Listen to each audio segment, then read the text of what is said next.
In this Pechakucha, I wanted to explore the connection gender rules and gender policing has on toxic masculinity. I think it's helpful to see how strict gender rules and portrayals can lead to unrealistic expectations for individuals, which can make men feel insecure and cause them to lash out. I also want to point out that society plays a role in shaping gender rules, so we can also work to reform them. In the reading Performances, the authors introduce the idea of doing gender. It is explained as the process of learning gender rules and then conforming to them. These societal rules change across cultures and time, and we are always policing one another's conformity. When we break gender rules, we feel as though we must provide a reason, also known as an account, for why. The idea of doing gender has always been present in our lives from the moment we were born. We have all grown up in a society that places expectations on us based solely on our gender. For example, as a woman, I'm expected to wear makeup and be more nurturing than my male counterparts. Each of us, regardless of truly realizing or even wanting to, have been forced into believing and following these rules. We learned these rules through agents of socialization. According to the reading Boys versus Girls, young children learn gender rules from the adults in their lives, teachers, and especially their parents. The reading also points out that mass media plays a major role in perpetuating gender rules. In media, girls are portrayed as pretty princesses, and boys are often portrayed as action heroes. When I was really young, I didn't have much access to TV, so much of what I learned came from my teachers and classmates. I learned that guys liked cars and Lego and that girls liked art and playing pretend.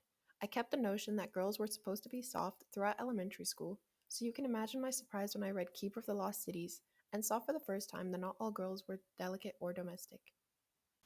The portrayal of boys and girls in mass media can have negative consequences, especially when these portrayals become tied to unrealistic standards.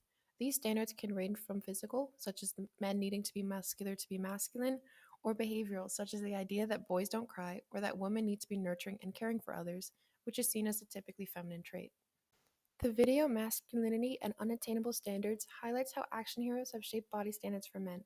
In order to be masculine, men are supposed to be tough and be incredibly shredded. The video attributes this rise in the desire to be muscular to increasingly muscular action figures and movie standards. These standards have become more and more unattainable, leaving many men feeling as though their masculinity is under threat. Growing up, I struggled with meeting gender standards and feeling girly enough. When I was younger, wearing dresses made me uncomfortable, yet I felt like I had to wear them because all the girls around me did. I struggled to express myself without breaking the rules, and once when trying on polo shirts, I was met with the question, "Won't people think you're a guy?" As a young girl, this question only reinforces standards associated with femininity. Questions and comments like these, while often coming from a good place, teach and reinforce gender rules to children. This was the case for me. I stopped wearing men's shirts soon after. As the ideas reading explains, these comments also serve to reinforce the idea of a gender binary.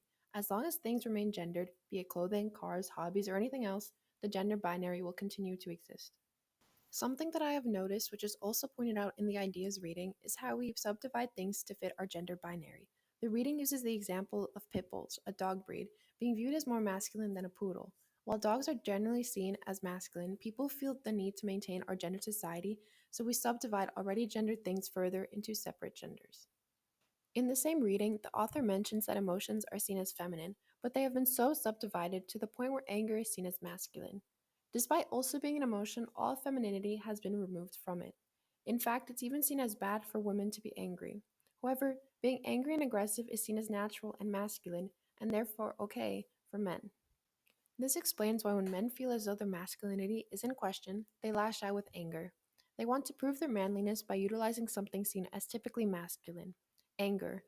In many clips I see online, when men are asked why they're physically weak, why they can't get girls, or anything else that society may deem a failure, men get aggressive and lash out in response. This cycle of anger, policing one another's compliance to gender rules, and feeling the need to prove one's masculinity perpetuates toxic masculinity. Having emotions and working through them is seen as girly, so men don't. Taking the time to talk to others or learn about societal rules is also not seen as a worthwhile venture. Toxic masculinity perpetuates male isolation and aggression. In my experience, being able to talk to other women has greatly affected my mental health.